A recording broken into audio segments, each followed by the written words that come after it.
Okay, this is video 3. Hebrews 5 verse 7. In the days, verse 5 first. Christ did not exalt himself to be a priest, but God the Father said, "You are my son, begotten you. You are a priest forever in the order of Melchizedek." Now, being son is great, all the privilege and power. But being a priest of Melchizedek, this is another ball game. Now, Jesus actually has two roles. One is being the Son of God. The other one is because he incarnated into this world, he became a human. So, divine and human comes together in the person of Christ.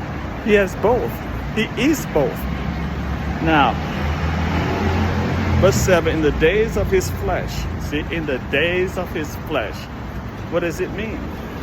When was that? That was 2,000 years ago.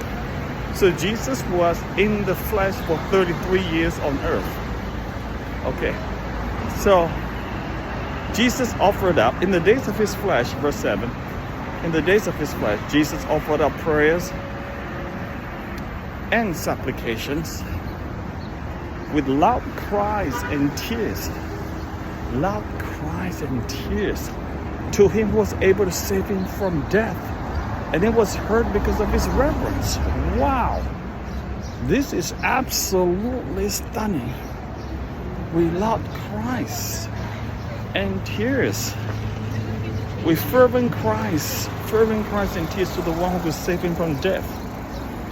And he was heard because of his reverent submission. Why does he have to do that? My first question is it's a little bit insulting. He's co-equal with God the Father, and now he's crying with loud cries and tears to God the Father who was able to save him from death. What do you mean death? What? God doesn't die. He's talking about the human part of it, okay? The incarnate Son called out with loud cries and tears to God the Father to save him from death. You know what that means? That means he's crying to God the Father for the resurrection. It's predestined, it's all written down. And as if he doesn't know, he has to cry out loud. So my only argument is that he actually predestined himself to get God the Father, that he's going to cry out loud. Loud tears. Why does he do that? So that's the next verse. Verse 8. Because he was a son, he learned obedience through what he suffered. Now that is huge. It's as if the Son of God needs to learn suffering. Oh boy, he's taken another level. Completely wrong. That as incarnate Son, he learned obedience. And verse 9, that's a key now.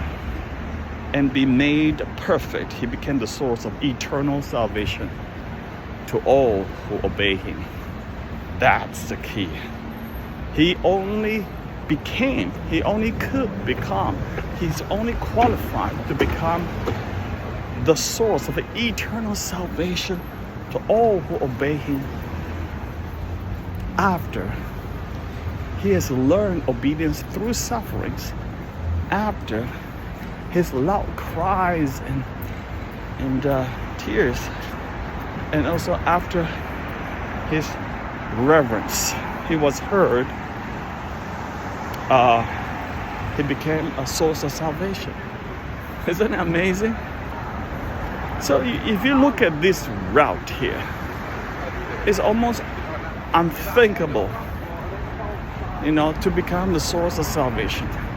Usually the conquering king to liberate his people is a mighty warrior. He comes in and kill the enemies, demolish them, destroy them, and everybody comes to be liberated from the fortress or something. That's the story we hear. And not for Christ. But Christ's way of coming to liberating and freeing us from the demonic bondage of condemnation, eternal condemnation, is through him become the source of eternal salvation. he could only become the source of eternal salvation after he learned suffering, his reverence. Okay, he learned obedience from what he suffered. Only then, from what he suffered, and only through his reverent submission. Oh boy, guys, what the more do you think we need to learn reverent submission to our God, the God our Father, and God the Lord, our God, our Lord Jesus Christ? As humans, as mortals, this immortal, incarnate as a mortal being, became immortal human being by his reverent submission and obedience, and he became the source of eternal salvation. Powerful.